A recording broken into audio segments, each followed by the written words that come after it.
Iglesia, muy buenos días, Dios los bendiga. Como Valeria decía, hoy tengo el gran privilegio de poder compartir la palabra con todos ustedes y la verdad me llena de mucha alegría saber que hoy Dios nos permite a todos compartir una palabra de bendición, que cuando yo la estaba ejecutando y estructurando, no solamente era de bendición para mi vida, sino que espero que sea de bendición para la vida de cada uno de ustedes. ¿Qué les parece si antes de comenzar oramos y le pedimos al Señor que sea así como lo ha hecho desde la alabanza, paseándose en medio de todos nosotros con su presencia, y juntos como iglesia digamos: Padre Celestial, Señor, hoy te damos gracias por esta mañana, Padre Santo. Gracias, Señor, porque nos traes ante ti, Señor, para poder conocerte, Señor, para poder escucharte, Padre, para poder sentirte, Señor. Hoy te pedimos que el servicio del día de hoy sea de mucha bendición, Señor.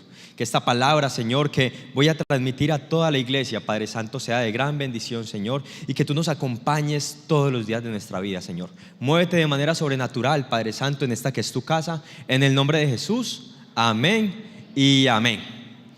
El día de hoy quiero contarles acerca de una historia que es muy particular en la iglesia. Es de un libro que se llama el libro de Esther. ¿Cuántos conocen el libro de Esther? Y el libro de Esther es particular porque cuando uno lo lee es prácticamente como si uno estuviera leyendo una novela, una narrativa. Tiene un inicio, pero tiene como sus complicaciones y claramente tiene una conclusión. Hoy en día nosotros lo podemos poner, y cuando yo estaba leyendo el libro yo decía, fácilmente esto puede ser una serie, y muchos de nosotros quedaríamos cautivados todas las tardes después del almuerzo viéndola. Y la prédica que les traigo el día de hoy la he titulado: No estás en un mal momento, estás teniendo una oportunidad. Dígale a la persona que está a su lado: no estás teniendo un mal momento, estás teniendo una oportunidad. Y usted me dirá, ¿cómo así? ¿Cómo así que un mal momento es una oportunidad? Déjeme primero le cuento la historia. Este libro de Esther se remonta a los años aproximadamente 470 a.C. y se da durante el imperio persa, específicamente durante el reinado del rey Jerjes. ¿Y quién es este rey Jerjes? Pues se nos cuenta que este rey era un rey extravagante, opulente, muy poderoso. Era tan poderoso que su reino iba desde la India hasta Etiopía, y era rey de 127 provincias. También se nos cuenta que a este rey le gustaba mucho la fiesta. Como decimos aquí, era un rey rumbero. Y yo no sé para usted hoy en día qué es una persona rumbera. A lo mejor podemos decir que una persona rumbera es la que se enfiesta el viernes, remata el sábado y descansa el domingo, ¿verdad? Por lo general no pasa de 3 días del fin de semana una rumba. Pero resulta que esta historia se remonta específicamente al 3er año del rey Jerjes y estaba en un evento de fiesta. El rey se encontraba en una fiesta, y nada más y nada menos que una fiesta de 180 días. Yo no sé de pronto usted si dimensiona eso. La gente aquí decimos que rumbero, una persona que rumbea todo el fin de semana. Imagine 180 días. Y de todo el imperio. Una fiesta de 127 provincias, 180 días. El carnaval de Barranquilla dura una semana y decimos que los costeños son fiesteros. Ahora imagínense, el rey Jerjes era no solamente el rey de Persia, sino el rey de la fiesta. Pero también se nos cuenta que este rey era un rey perverso, era un rey malo, un rey autoritario que no permitía que se le contrariara. Cosa que el rey decía, cosa que se hacía, o si no, sufrían las consecuencias. Es tanto así que a inicios de la historia se nos cuenta que en el momento de éxtasis de la fiesta, en el momento más grande de la fiesta, el rey, ya borracho, alegre, pide a sus siervos que manden a llamar a la reina. Se nos dice que la reina era extremadamente hermosa, y lo que quería hacer el rey era que la reina se paseara por todo el imperio, exhibiéndose y mostrando que el rey estaba con la mujer más linda de todo el imperio. Ante esto, la reina se niega. Y la reina, me imagino que le habrá dicho: oigan esto, ¿qué tal? Y ahora entonces, porque está borracho pues está con los amigos, entonces quiere pues que uno vaya allá como un trofeo. Entonces la reina se negó. Y dice que a través de esa negación de la reina, el rey le da tanta furia que el rey enseguida la destierra, la echa, deja de ser la reina. Y entonces al cabo de esto el rey dice: yo no me puedo quedar sin reina. Entonces hace una convocatoria. Haga de cuenta un Miss Universo, en el momento Miss Persia, en el cual convocó a todas las jóvenes más hermosas de las 127 provincias. Ese son las características y ese es el famoso rey Jerjes. Pero en esta historia hay otro personaje y es muy importante, que es el personaje de cómo se llama el libro, Esther. ¿Quién era Esther? Esther se nos dice que era una joven judía que vivía en el imperio. Y esta joven era huérfana y por lo tanto estaba a cargo de su primo, que era un anciano llamado Mardoqueo. Pero resulta que una de las características de Esther, como le había dicho, es que era extremadamente hermosa. Y yo quiero que hagamos un ejercicio y empecemos a visualizar la historia. Empecemos a visualizar cada cosa como si fuera una serie. Imagínense usted la mujer más hermosa que usted conozca. Para los que tienen esposa, me imagino que es la esposa. Para los que tienen novia, me imagino que es la novia. Porque si no, ¿en qué estamos? Pero bueno, imagínense entonces a su esposa. Póngase a su esposa ahí. A su mamá, a su novia. Así era Esther de hermosa. Dicen que era la mujer más hermosa de todo el imperio. Y era tan linda que cuando le tocó participar en la convocatoria del rey Jerjes, enseguida dice que el rey la amó más que a cualquier otra joven. Y de inmediato le puso la corona y la hizo reina. Y por eso es que nosotros nos referimos a la reina Esther.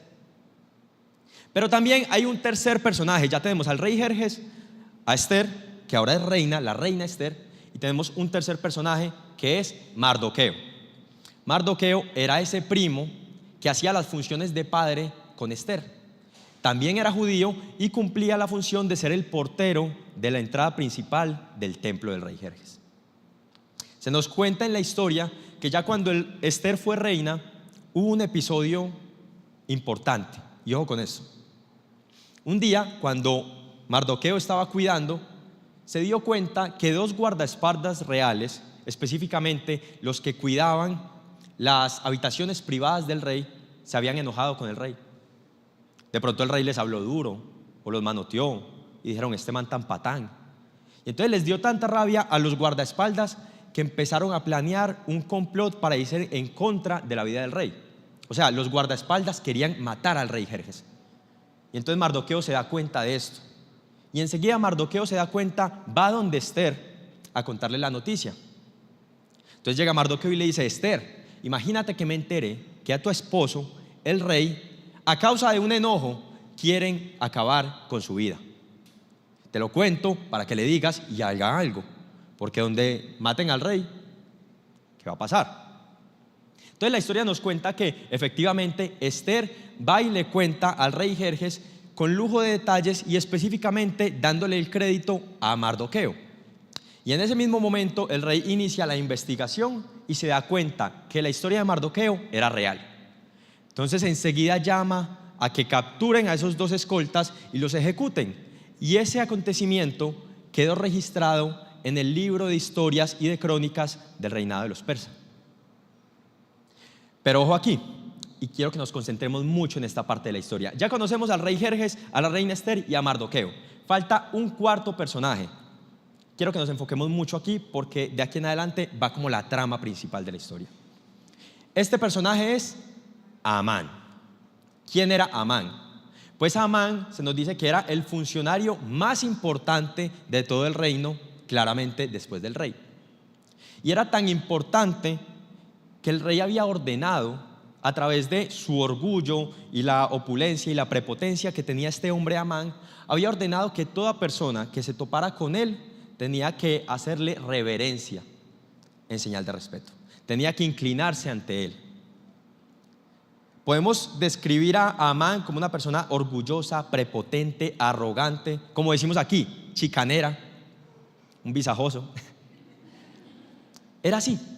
Le encantaba que todo el mundo le diera alardes, que todo el mundo le hiciera venia, que todo el mundo lo exaltara como si fuera el propio rey.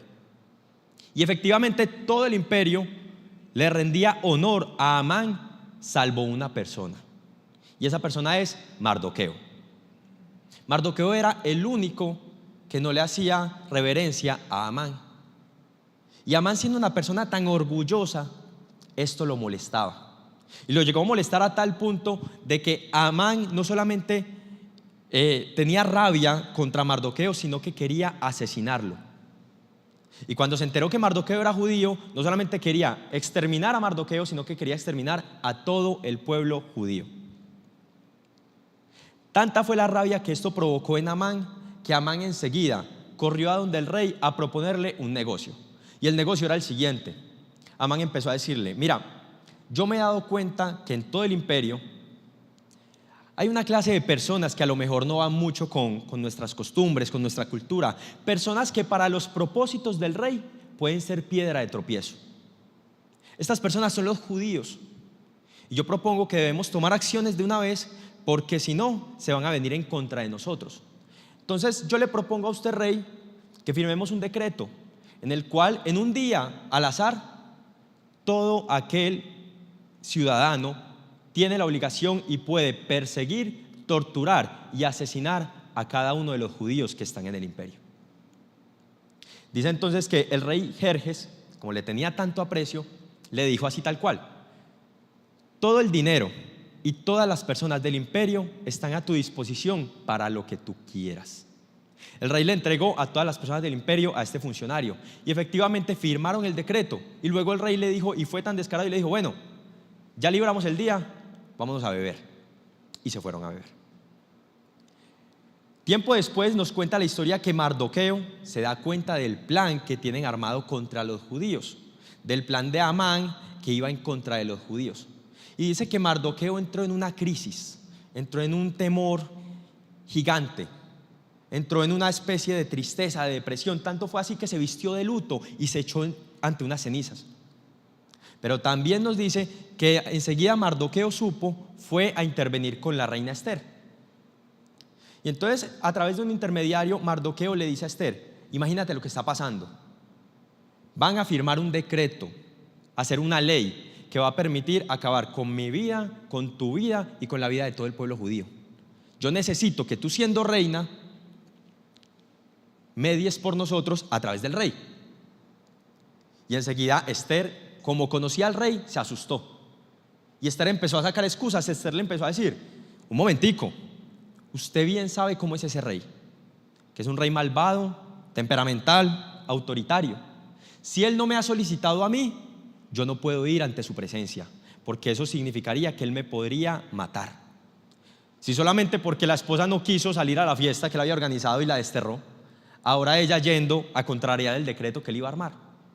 Entonces Esther se asustó y Mardoqueo le responde: mira, si tú crees que te vas a salvar por el hecho de ser la reina, estás muy equivocada, porque cuando firmen ese decreto van a arremeter contra todos los judíos. Ahora, a lo mejor tú para esto es que fuiste escogida reina. Y ojo con esto: Mardoqueo sabía lo que iba a pasar, pero también sabía que en el reinado de Esther había un propósito, porque le dijo: a lo mejor para este momento es que tú fuiste hecha reina. Pero también le dijo: de igual manera, si no lo haces, sabemos que la ayuda vendrá por otra parte, pero no creas que te vas a salvar únicamente por ser la reina. Entonces en ese mismo momento Esther cayó en cuenta y Esther convoca un ayuno. Se ponen de acuerdo y dice: vamos a convocar un ayuno. Tú convoca al pueblo judío que no coman ni beban ni el día ni en la noche durante 3 días. Y yo voy a convocar a mi gente que no beba y no coma durante 3 días y 3 noches. Dice que cuando terminó el último día del ayuno, Esther entonces va a cometer el acto. Y entonces Esther se acerca a donde el rey. Yo pienso que Esther, de pronto asustada, sin saber lo que iba a pasar, porque era un rey de armas tomar, ella iba cautelosa, ella iba pendiente, prudente, esperando cuál era la reacción del rey al verla entrar. Y resulta que cuando el rey la ve, que está entrando por el patio, el rey la señala con su bastón, la señala con su cetro.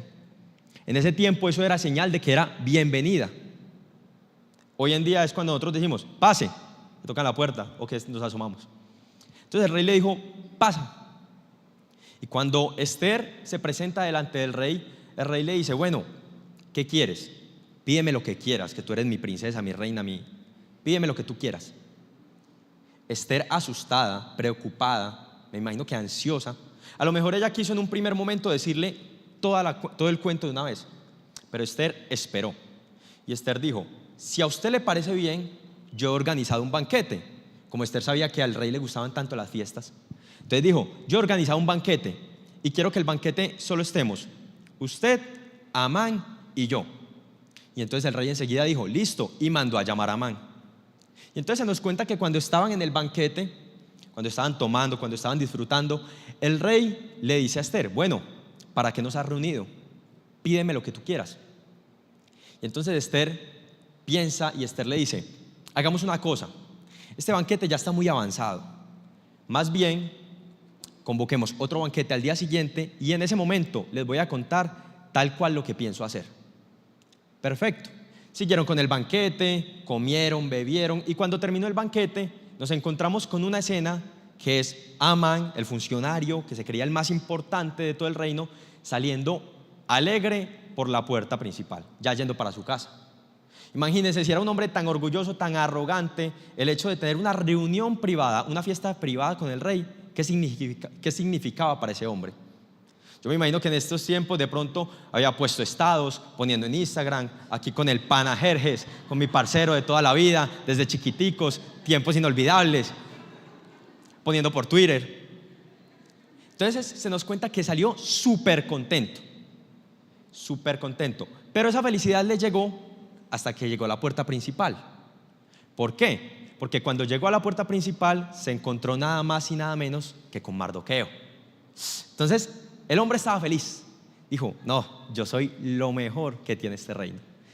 Y ve al fondo a Mardoqueo. Y se nos cuenta en la palabra que Mardoqueo, al sentir la presencia de él, no tembló ni mucho menos se le arrodilló. Me imagino que Mardoqueo hasta se paró y hizo, este man, hágale pase, está abierta. Y dice que en ese mismo momento la felicidad que tenía Amán desapareció y se convirtió en una ira intensa. Pero Amán se contuvo. Pero esa ira lo llevó a su casa a empezar a planear la forma tan sádica como iba a ejecutar a Mardoqueo. Y era tan sádica que imagínense que él mandó a construir en su patio una estaca de 23 metros de altura, una cosa grande, para que así él pudiera allí colgar a Mardoqueo. Imagínense la rabia que le tenía. Si muchas veces de pronto ustedes cuando pelean con sus parejas, con su esposa, o digamos cuando yo peleo con Valeria y Valeria está muy brava, dice, te quiero descolgar. Imagínense cómo estaba este hombre que lo que quería era empalar a Mardoqueo. Y no solamente a Mardoqueo, a todo el pueblo judío. Pero también en esa misma noche en que Amán estaba planeando la forma en que iba a ejecutar a Mardoqueo, esa misma noche el rey no puede dormir. El rey Jerjes ya se encuentra en su cama, ya se encuentra descansando, pero el rey no es capaz de dormir. Al rey se le genera un insomnio y es un insomnio injustificado, porque la historia no se nos cuenta que el rey estaba pasando por estrés, que el rey tenía angustia, que el rey estaba muy pensativo. Era un insomnio injustificado. Entonces el rey pide que le traigan el libro de las crónicas como para leer un poquito y que de pronto le dé sueño. Y cuando estaba leyendo el libro de las crónicas se encuentra con ese episodio que les conté al inicio, donde Mardoqueo salva la vida del rey. Y entonces enseguida el rey se pregunta, se levanta y se pregunta, ¿dónde está Mardoqueo? No, él sigue cuidando en la puerta. ¿Qué se ha hecho por Mardoqueo? Mardoqueo me salvó la vida y no le recompensamos ni lo más mínimo. Entonces los siervos me imagino que le dijeron, no, pues él lo hizo por amor a la patria, un buen elemento. Entonces el rey dijo, no, hay que recompensarlo. Pero recuerden que en ese mismo momento Amán estaba planeando la forma en que iba a destruir la vida de Mardoqueo. Y era tanto el impulso y tantas las ganas que tenía de asesinar a Mardoqueo que de una vez fue al palacio real. Y dice la historia que cuando él iba caminando, entrando a la puerta del rey, el rey escucha pasos y dice, ¿quién es la persona que está entrando? Y los siervos les contestan, es Amán. Bueno, vamos a ver qué quiere. Es más, le voy a preguntar qué debemos hacer con Mardoqueo. Entonces dice que se encuentran el rey y Amán. Amán estaba dispuesto a pedirle en bandeja de plata Mardoqueo porque lo quería asesinar. Y el rey llega y le comenta, espérate un momento, es que te necesito hacer una pregunta. Es que me di cuenta que hay un hombre que valoro mucho en este reino. Hay un hombre que me ha sido fiel, hay un hombre muy bueno, un hombre que todo el reinado lo debería conocer y todo el reinado debería saber que es una persona que me agrada, que me contento de él. ¿Tú qué harías con una persona así? Les dije al inicio, Amán era orgulloso. Y tras de orgulloso, convencido, porque pensaba que eso que estaba diciendo al rey, que esa persona que estaba describiendo el rey, era él. Y entonces yo me imagino a Amán diciendo: ah, no. Pues rey, ¿yo qué haría? Tome nota. Yo le entregaría el mejor caballo, es más, si es posible, su caballo. Hoy en día, su camioneta. Lo vestiría con las prendas más finas de todo el imperio. Hoy en día, no sé, Hermes, Gucci, Prada, así embambado, con cadenas. Y no solamente eso, sino que para que todo el mundo conozca quién es ese hombre, lo pasearía por todo el imperio con el funcionario de más alto rango diciendo: este es el hombre que agrada al rey. Entonces imagínense esa escena. Y en ese mismo momento entonces llega el rey Jerjes y le dice: excelente, eso es lo que hay que hacer. Toma nota, vas a hacer eso mismo con Mardoqueo y sin quitar ningún detalle. Ay, yo me imagino esa escena. Mardoqueo, Amán, así feliz, dice: ya coroné. Y de repente le dicen: con Mardoqueo. ¿Cómo? Con Mardoqueo. Como el rey era de obedecerle, efectivamente Amán entonces obedece. Y vemos esa escena donde Amán le pone la ropa, lo monta al caballo. Y es a Amán paseando a Mardoqueo por todo el imperio y diciendo: estas son las cosas que el rey hace con las personas que quiere agradar. Estas son las cosas que el rey hace a quien quiere honrar. Yo me imagino esa escena, Mardoqueo ahí sentado en el caballo y Amán gritando eso, haciendo ínfulas a Mardoqueo, dándole honor a Mardoqueo. Dice que listo, se terminó esa jornada de bombos y platillos y enseguida Mardoqueo volvió a sus funciones a la puerta principal del templo y Amán volvió a su casa. Al día siguiente, recuerden que era el banquete que los había citado la reina Esther. Y esa escena, de pronto el rey estaba cansado porque no había dormido la noche anterior, ojeroso, pálido. De pronto el rey fue por cumplir, por compromiso, y se encuentra con Amán. Y efectivamente empezaron a comer, empezaron a beber, empezaron a disfrutar del banquete, pero llega el momento de la pregunta, donde el rey vuelve y le dice a Esther: bueno, ya nos has citado 2 veces, dinos qué quieres, te damos lo que quieras. Y entonces Esther se llenó de valor y le dijo: lo que a mí me pasa es que temo por mi vida, y no solamente por la vida de mi pueblo, no solamente por mi vida, sino por la vida de todo mi pueblo, porque una persona se ha ido contra nosotros y ha querido hacer un plan para perseguirnos, torturarnos y asesinarnos. Entonces en el mismo momento el rey dijo: ¿cómo? ¿Cómo es posible? ¿Cómo es posible que alguien intente amenazar y alguien intente planear la muerte de mi reina? ¿Quién es esa persona?, le dijo el rey. Y entonces en ese mismo momento Esther llega y señala a Amán y le dice: ese hombre, Amán, es nuestro enemigo y es nuestro adversario. Y se nos cuenta en la historia que enseguida Amán se puso pálido, le dio miedo y el rey no lo podía creer. Entonces el rey se levanta de su silla y se va a caminar. Me imagino que a pensar qué iba a hacer con Amán. Pero Amán no va, no corre, sino que Amán empieza a suplicar por su vida delante de la reina. Empieza a rogar para que no le hicieran nada. Tanto era el desespero de Amán que algunas versiones de la Biblia cuentan que en esa rogadera que él tenía se tropieza y cae encima de Esther. Y están de malas que justo ahí va entrando el rey Jerjes otra vez. Y yo me imagino el rey Jerjes estresado, angustiado: ¿yo qué voy a hacer con este man? Y se encuentra una escena donde Amán está encima de la reina Esther. Y entonces el rey le entra rabia y dijo: este man sí es descarado. Tras de que atenta contra la vida de mi reina, se atreve a abusarla enfrente de mis ojos. Y en ese mismo momento el rey manda a llamar a sus escoltas para que agarren a Amán, para que le pongan un saco en la cabeza en señal de condena. Y uno de los siervos dice: ojo, que yo sé cuál era el plan de Amán. Amán acaba de construir un poste de 23 metros en su patio donde pensaba ejecutar al hombre que le salvó la vida al rey. Entonces le echó más leña al carbón.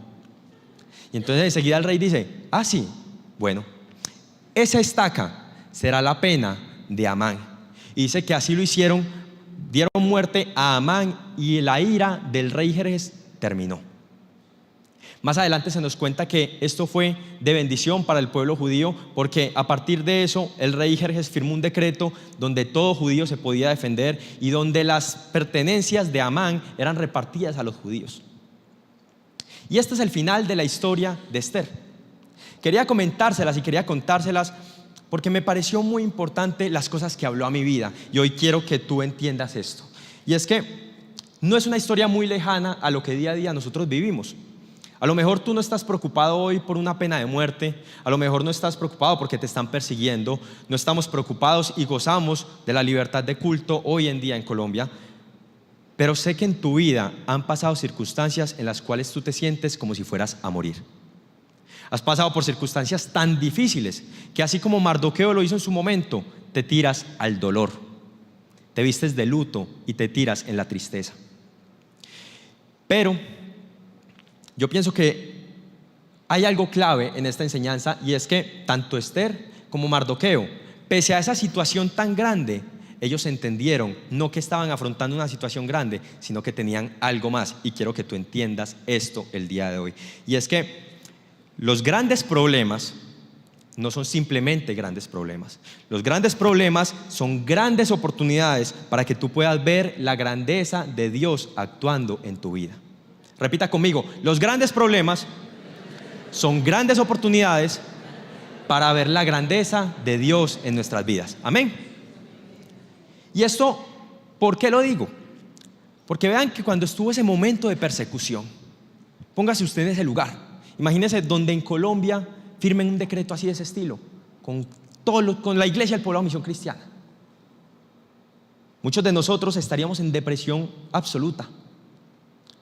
Y no solamente con eso, muchas veces cuando atravesamos crisis financieras, emocionales, problemas en la familia, problemas de salud, problemas en nuestra empresa, en nuestros negocios, muchas veces nosotros recurrimos a tirar la toalla y no a pensar que ese problema no es un problema, sino que es una oportunidad. Y es un poco complejo entender eso, porque muchas veces decimos: ¿cómo un problema se puede convertir en una oportunidad? A veces es contrario. Y yo digo que hay dos clases de problemas. Hay problemas que son de fácil solución para nosotros. No sé, una deuda. Uno dice: bueno, si tengo la plata la pago. Un problema familiar, con un perdón lo soluciono.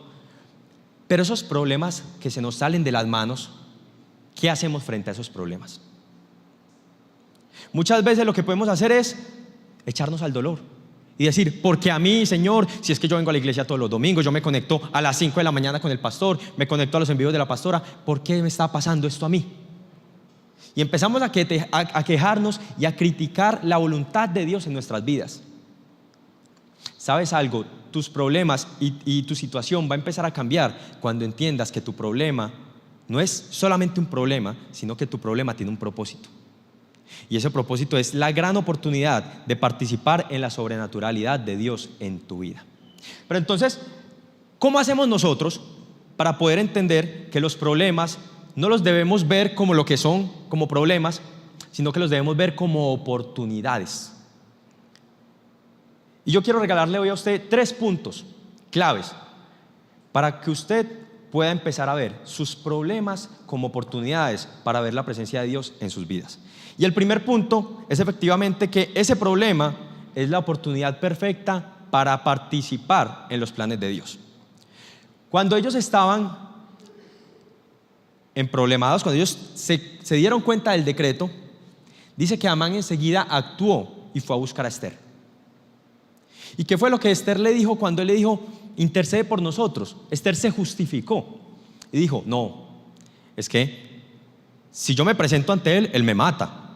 Qué pena con usted, hermano, pero es que yo no puedo hacer eso.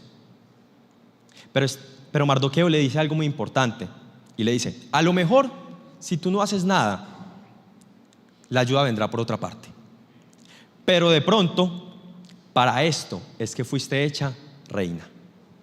Y hoy yo quiero hablar a tu vida y hoy Dios te dice: para esto es que yo te he puesto donde estás en este momento. Yo no sé si ustedes vinieron con problemas o vinieron tranquilos, pero sé que hemos tenido antecedentes de problemas y muchas veces decimos: Señor, ¿por qué a mí? ¿Y sabes por qué a ti? Porque Dios tiene preparado un plan de bendición con tu vida. Y este problema no es solamente un problema, sino que es la oportunidad que Dios te está dando de participar en su sobrenaturalidad. El Salmo 100, versículo 4 dice: entren por sus puertas con acción de gracias, vayan a sus atrios con alabanza, denle gracias y alaben su nombre, entren por la puerta con acción de gracias, con actos de alabanza. Cuando nosotros afrontamos crisis, cuando estamos en problemas, cuando estamos estresados, yo creo que lo último que queremos hacer es adorar y alabar. Esperamos a que todas las opciones se acaben, ahí sí, para recurrir a Dios. Y entonces queremos solucionar nuestros problemas en lo humano. Y cuando vemos que no somos capaces de afrontar esos problemas, de resolver esas problemáticas, lo que hacemos es que tiramos la toalla. Hay cosas que con toda la plata del mundo se solucionan. Hay cosas que con contactos se solucionan. Hay accidentes que con conocimientos se resuelven. Pero cuando no alcanza ni la plata, ni los conocimientos, ni los talentos, ¿qué hacemos allí? Allí es donde tenemos que entender que lo que estamos pasando puede ser o algo que nos puede derribar o una oportunidad que nos va a llevar a poder ver la presencia de Dios en nuestras vidas. El salmista lo dice: entren por sus puertas, entren a la presencia de Dios con acción de gracias y con actos de alabanza. El jueves yo hablaba con los servidores de alabanza porque me tocó dar el mensaje y yo les decía que ellos tenían una tarea muy importante porque ellos estaban encargados de la alabanza del pueblo. Y que era importante porque ellos lo que hacían cuando alababan no era solamente cantar canciones. Nosotros aquí no tenemos una alabanza como de introducción ni como de ambientación, sino que es con la intención de provocar lo sobrenatural en la iglesia. Y sabes, tú no necesitas saber tocar un instrumento para poder provocar la sobrenaturalidad en tu casa, o para poder provocar la sobrenaturalidad en tu negocio, o para poder provocar que la presencia de Dios se mueva en tu vida. Hoy Dios te hace un llamado y te dice: te estoy dando la oportunidad, con eso que tú crees que es maldición para tu vida, de que tú puedas ver cómo yo lo transformo en bendición para cada una de tu vida. Entonces, cuando afrontemos problemas, cuando afrontemos crisis, no tiremos la toalla tan fácil. Somos humanos y está bien preocuparnos, pero no te preocupes tanto por cómo vas a resolver. Más bien empiézate a preocupar por buscar y acudir a ese Dios que todo lo resuelve. Hay una clave.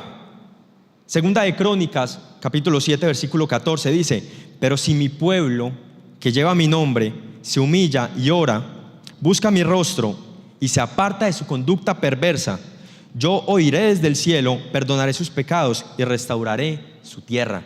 Clave: humillación y oración. Esther y Mardoqueo se pusieron de acuerdo. ¿En qué? En hacer un ayuno, porque entendían que nada podían hacer ellos en sus fuerzas humanas y que ellos tenían que provocar lo sobrenatural. Lo que para ellos era imposible, ellos tenían que provocar que fuera posible, y lo hicieron a través del ayuno. Aquí en la iglesia tenemos tiempos de ayuno, tenemos tiempos de mujeres, de hombres, hemos hecho vigilias. Eso no lo hacemos porque no tengamos más actividades en nuestro diario vivir. Eso lo hacemos porque sabemos que eso tiene la intención de provocar la presencia de Dios en la vida de cada uno de nosotros, y que eso es la herramienta que nos fortalece mucho más que cualquier cosa que nos pueda fortalecer. Porque donde acaban nuestras fuerzas, en ese momento inician las fuerzas de Dios. Las excusas pueden ser muchas. A lo mejor nosotros podemos decir: no, es que yo no soy bueno hablando, es que yo no tengo el talento, es que yo no tengo los recursos, no tengo la plata, tengo muchas debilidades. Pablo en su palabra decía: me jacto en mis debilidades, porque sé que en mis debilidades actúa la gloria de Dios. Pero muchas veces las debilidades para nosotros son limitantes. Nosotros decimos: no hay nada que hacer. Sí hay algo que hacer, porque cuando tú eres débil, Dios es fuerte. Cuando tú no puedes, Dios sí puede. Cuando para ti es imposible, para Dios es posible. Y si tú provocas la sobrenaturalidad de Dios y tú invitas a Dios a participar de tus problemas, créeme que esos problemas van a ser esa catapulta que te va a proyectar a la bendición que Dios tiene preparado para ti.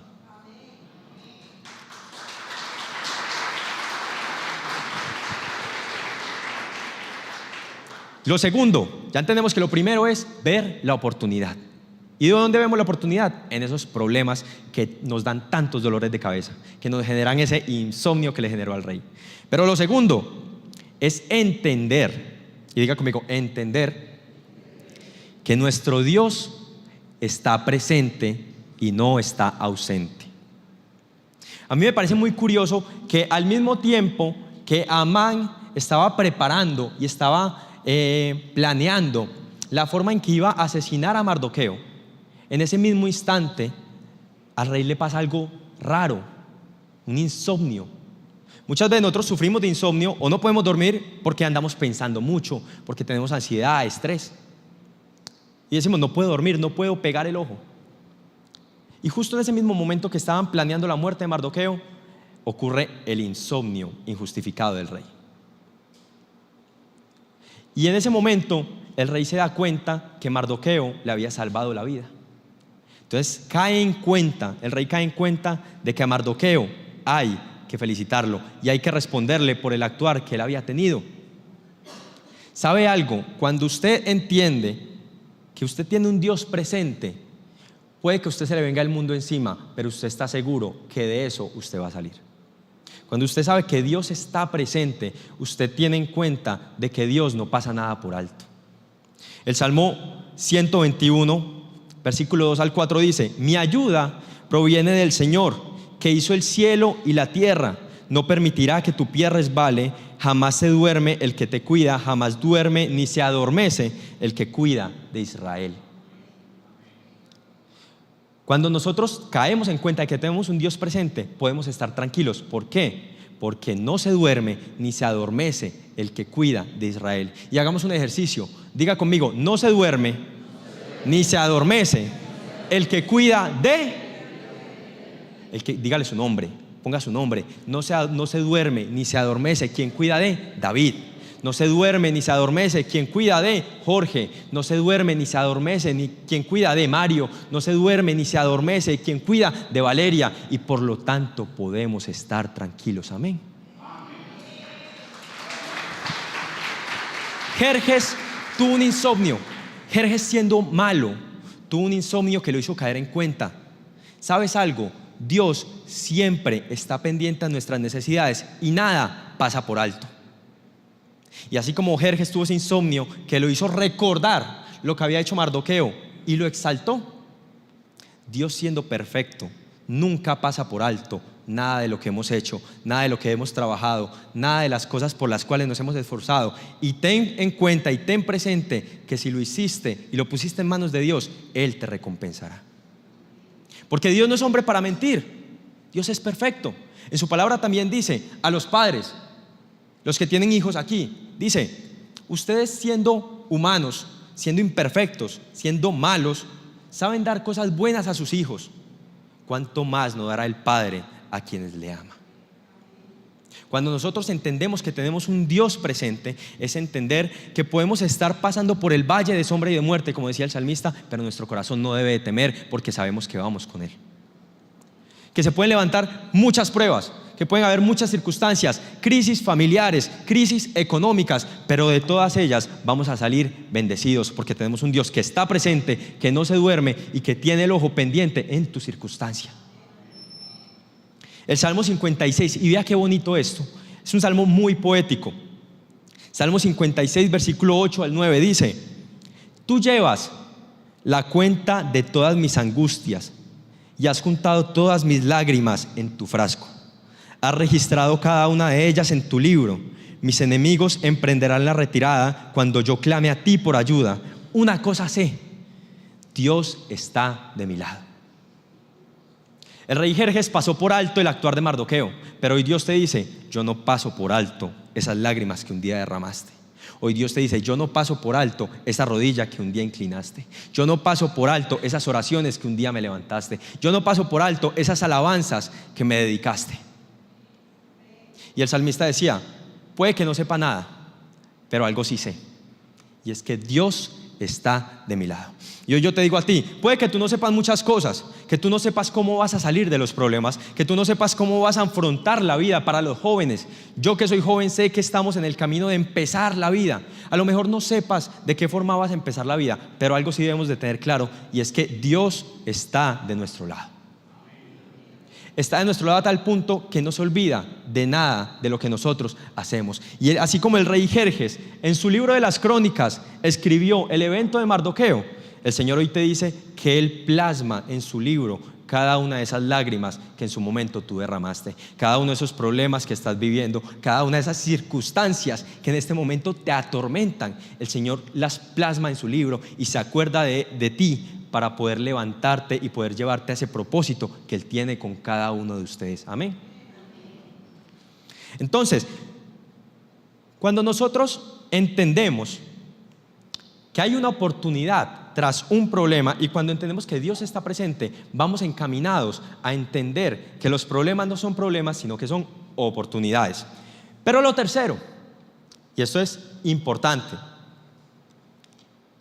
es que si nosotros entendemos que esos problemas pueden ser oportunidades, debemos saber esperar el veredicto final. En la historia vemos que Mardoqueo no se desesperó y no fue corriendo él mismo a donde el rey, porque si Mardoqueo se hubiese desesperado y hubiera corrido delante del rey, de pronto su muerte hubiera sido pronta. Y vemos que cuando habló con Esther, Esther también le dijo, y Esther fue prudente. Esther esperó el momento propicio, los situados banquetes para poder interceder por su pueblo. Ellos esperaron el actuar de Dios. Y sabes, digo que debemos saber esperar que Dios tiene algo para decir, porque muchas veces nos centramos y nos enfocamos en nuestro problema, en nuestra dificultad y en lo que nosotros podemos hacer. Y en ese momento es donde nosotros dijimos, ocurren errores, porque entramos en pánico y trabajamos sobre la marcha y empezamos a acelerarnos para que las cosas se mejoren, para que las cosas se recuperen. Entonces, si estamos pasando por una crisis, decimos, si estamos pasando por una crisis financiera, decimos, no, es que yo tengo que salir de esta crisis rápido, que no sé qué, y se endeudan para pagar una deuda y ya después tienen que hacer otra deuda para pagar esa deuda. O por ejemplo con los temas de familia, muchas veces nos apresuramos en lo que hablamos, en lo que decimos, en cómo nos expresamos, esperando que el problema sea menor, y lo que hacemos es que aumentamos el problema. Hoy Dios te dice, quédate tranquilo y espera, que si tú entiendes que yo tengo un propósito con tu dificultad, que si tú entiendes que yo soy un Dios presente, espera en el tiempo de Dios. Espera en el tiempo de Dios, porque algo va a pasar. Les hablaba al inicio de provocar, y el pastor hablaba días pasados sobre provocar lo sobrenatural. Muchas veces con nuestros errores nosotros nos autocondenamos y nosotros decimos, es que yo me lo gané, víctima de mi propio invento. Y prácticamente decimos, nosotros somos los causantes, provocamos esto que me está pasando. Pero lo bonito de Dios es que Dios es un Dios misericordioso, que no solamente va al rescate tuyo, sino que te permite provocar que las cosas cambien a tu favor. No es un Dios que te condena. Mientras el enemigo quiere condenarte, como Amán quería condenar a Mardoqueo, Dios dice no, porque si tú provocas lo sobrenatural y entiendes que Dios está presente, tú puedes esperar, y cuando esperas en el tiempo de Dios, vas a ver cómo esas situaciones que iban en destrucción tuya, hoy son de bendición y tú puedes dar testimonio de ellas. El Salmo 30, versículo 11 dice, tú cambiaste mi duelo en alegre danza, me quitaste la ropa de luto y me vestiste de alegría. Salmo 37, 7 dice, ojo con esto, quédate quieto en la presencia del Señor y espera con paciencia a que Él actúe. No te inquietes por la gente mala que prospera, ni te preocupes por sus perversas maquinaciones. Hoy Dios te dice a ti, quédate quieto, pero quieto en la presencia de Dios. No te preocupes si a la gente que te está haciendo daño está perseverando.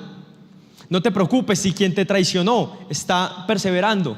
No te preocupes si hay planes de amenaza en contra ti. No te preocupes si las situaciones van en bajada. No te preocupes si tu familia está en un lío. No te preocupes si tu empresa, si tu negocio no está avanzando. No te preocupes en eso. Quédate más bien quieto en lo sobrenatural. Ojo, quieto en lo sobrenatural. Esto no quiere decir que Dios no está diciendo que trabajemos. Mardoqueo y Esther pusieron acto sobre su preocupación y fue interceder delante del rey. Hoy Dios te dice: sigue trabajando, sigue escuchando, sigue perseverando, sigue caminando, pero no te desesperes y quédate quieto en lo sobrenatural. Quédate quieto en lo sobrenatural. Espera con paciencia. No te preocupes por esas perversas maquinaciones que vengan contra ti. ¿Y sabes por qué Dios dice eso? Porque cuando Dios dice eso es que Él está orando. Y Él te dice: tranquilo, deme juego, como dicen los futbolistas. Quédese quieto, siéntese un ratico, que ahora yo entro a jugar.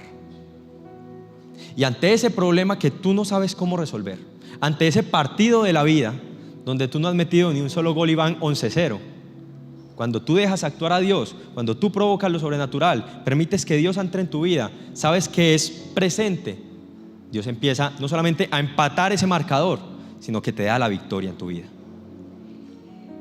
Les pongo otro ejemplo del deporte: los boxeadores.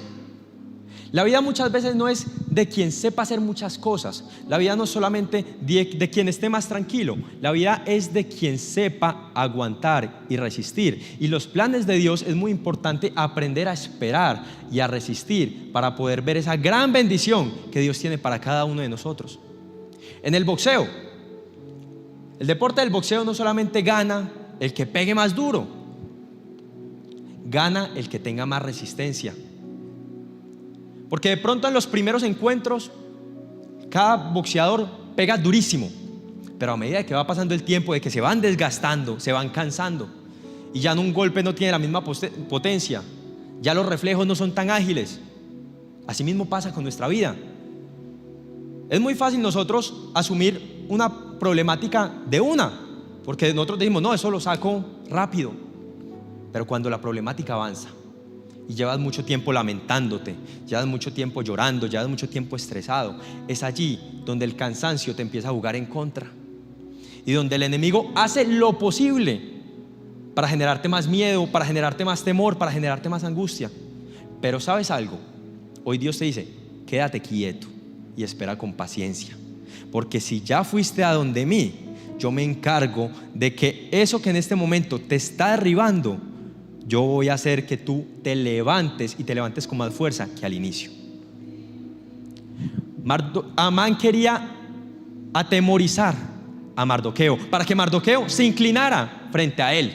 ¿Sabes algo? El enemigo va a hacer lo posible para que tú te inclines frente a él, pero es allí donde tenemos que tener resistencia y donde tenemos que esperar y no ceder la puerta e inclinarnos delante del enemigo, porque ante quien nos debemos inclinar y humillar es únicamente ante el Rey de Reyes, Señor de Señores, nuestro Dios real. Amén. No te apresures, camina con fe, persevera, porque si te apresuras estás contradiciendo los otros puntos que tocamos anteriormente. Si te apresuras, no estás seguro de que tienes un Dios presente. Si te apresuras, no estás seguro de que eso puede ser una oportunidad. Espera en el tiempo de Dios. Y quiero terminar regalándole a la iglesia una promesa que Dios dio a mi vida y que yo quiero dársela a cada uno de ustedes. Y la promesa se encuentra en Isaías 54, versículo 17. Y hoy el Señor te dice: pero en aquel día venidero, ningún arma que te ataque triunfará. Silenciarás cuanta voz se levante para acusarte. Estos beneficios los disfrutan los siervos del Señor. Yo seré quien los reivindique. Yo, el Señor, he hablado. Yo, el Señor, ha hablado a su iglesia. Y hoy el Señor te dice: todo plan que se haya levantado en su contra, hoy es derribado. Toda condena que tengas en firme, hoy es derribada. Todo decreto que el enemigo haya querido hacer con tu vida, hoy es revocado, porque el enemigo no tiene poder sobre la vida de las personas, de la iglesia, el poblado, Misión Cristiana. Quien tiene poder sobre nuestras vidas es Dios, el Dios poderoso, el Dios eterno, que hoy nos dice: ningún arma forjada se levantará contra ti, ni lengua que te acuse se levantará contra ti. yo no quiero únicamente traerles este mensaje para que ustedes escuchen una palabra, quiero que lo hagan real en sus vidas. Y que de ahora en adelante, yo no les puedo decir que todo va a ser color de rosas, pero sí les puedo decir que nosotros conocemos y tenemos la garantía de quiénes somos. Tenemos la oportunidad de participar por quienes somos. Esther no había caído en cuenta que ella era reina, y Mardoqueo le dice: ¿tú no te das cuenta tú quién eres? A lo mejor para este momento fuiste hecha reina. Y yo de pronto le quiero preguntar a usted: ¿quién es usted? Y si usted me pregunta a mí, de pronto yo le diré: bueno, yo soy David Díaz, mucho gusto. De pronto, no sé, estudiante, hijo de los pastores. Pero eso no es lo que yo soy. Yo soy, ustedes saben la respuesta. ¿Qué es lo que somos? ¿Cómo? Somos hijos de Dios. Y eso nos capacita para que nosotros podamos ser partícipes de la obra sobrenatural que Dios quiere hacer con nuestras vidas. No somos unos pintados en la pared, como dicen por ahí, como dicen en la costa. Somos hijos de Dios. Él nos dio la calidad de hijos, y Él, como un padre bueno, está pendiente a las circunstancias de sus hijos. Yo a los jóvenes les digo siempre: Dios no te ha puesto donde te ha puesto, ni estás pasando por lo que estás pasando como si fueras simplemente un adorno para que estuvieras allí como un ente. Dios te ha puesto donde te ha puesto con un propósito. Dios te ha dado la familia que te ha dado con un propósito. Dios te ha puesto esa idea en la cabeza con un propósito. Dios te ha permitido tener recursos con un propósito. Dios te ha permitido estudiar con un propósito. Dios te permite trabajar con un propósito. Y hoy Dios te permite escuchar esta palabra con un propósito. Y el propósito es que no te rindas, que veas la oportunidad en eso que hoy te aflige. Que eso que hoy te aflige, entiendas y sepas que mañana más tarde va a ser lo que te va a llenar de orgullo y de alegría. No solamente porque lo vimos en Esther, en esta iglesia lo hemos visto. No solamente en mi vida. Yo sé que ustedes son testigos. Muchos conocen a mi hermano Gustavo. El enemigo y este mundo había dado un veredicto de enfermedad, un veredicto posiblemente de muerte. Claramente me imagino que él se preocupó, se angustió.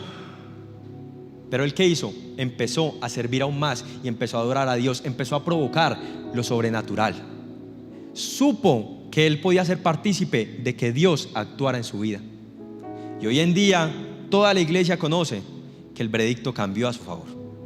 Y ya no es un veredicto de muerte ni de enfermedad, sino que es una oportunidad más que Dios le da para que siga adorando y sirviendo su santo nombre. Esta iglesia, para los que son de pronto más veteranos, sabían todos los problemas que tuvimos durante pandemia y antes de pandemia, porque no teníamos un lugar propio, porque a lo mejor no cabían las personas, y de pronto en ese momento era imposible frente a una pandemia decir de dónde va a salir el recurso para poder adquirir un lugar propio. Pero Dios dijo: no confíes en lo que estás viendo, no confíes en la problemática actual, no confíes en que vas a hacer una iglesia pequeña, confía en que yo soy tu Dios, que te he llamado para que hagas una iglesia, y va a ser una iglesia de bendición. Y lo estamos viendo, hoy estamos predicando en la iglesia, y esto va a seguir.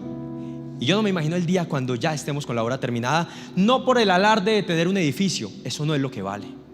El altar que vamos a levantar en la ciudad de Medellín para ser de bendición para Dios y para que muchas almas puedan conocer lo que tú estás conociendo en esta mañana. Que mucha gente entienda que Dios tiene un propósito con cada uno de ellos. Por tu cabeza pueden pasar muchos pensamientos: me voy a morir, me voy a enfermar, no voy a ser capaz, no voy a lograr, me va a invadir la pobreza, la ruina. Pero hoy Dios te dice: quédate quieto en lo sobrenatural, porque soy un Dios que está presente, que tiene en cuenta todo aquello que has pasado y que te va a recompensar si tú eres fiel, si tú provocas lo sobrenatural, si tú le adoras, si tú le honras. Amén. Vamos a orar. Padre celestial, Señor, en esta mañana te damos gracias, Padre Santo. Gracias, Señor, porque tu palabra, Señor, es viva, Padre Santo, y tu palabra es eficaz. Hoy te doy gracias, Señor, por la vida de la iglesia, Señor. Te doy gracias por cada una de las personas que vienen aquí a la iglesia, Señor. Gracias, Señor, porque son muestra de tu favor, muestra de tu misericordia, Padre Santo. Gracias, Señor, porque hasta aquí nos has traído, Señor, y sabemos que aquí no se acaba todo. sabemos que nos vas a llevar a nuevas alturas, Padre Santo. Perdónanos, Señor, por esas veces en las cuales nos hemos quejado, hemos renunciado, te hemos ignorado, Padre Santo. Gracias porque hoy nos haces entender que es tu presencia la que cambia las cosas a favor nuestro, Señor. Y hoy yo quiero pedir por la vida de cada una de las personas de la iglesia y las personas que nos están viendo en la transmisión, para que el Señor sea actuando de manera sobrenatural en sus dificultades, en medio de su estrés, en medio de su angustia, y que ellos puedan entender que no están pasando un mal momento, sino que están teniendo la oportunidad de ver la gloria de Dios reflejada en sus vidas, Padre Santo. Te damos gracias, Señor. A ti sea toda la gloria, todo el honor por los siglos de los siglos. Amén y amén.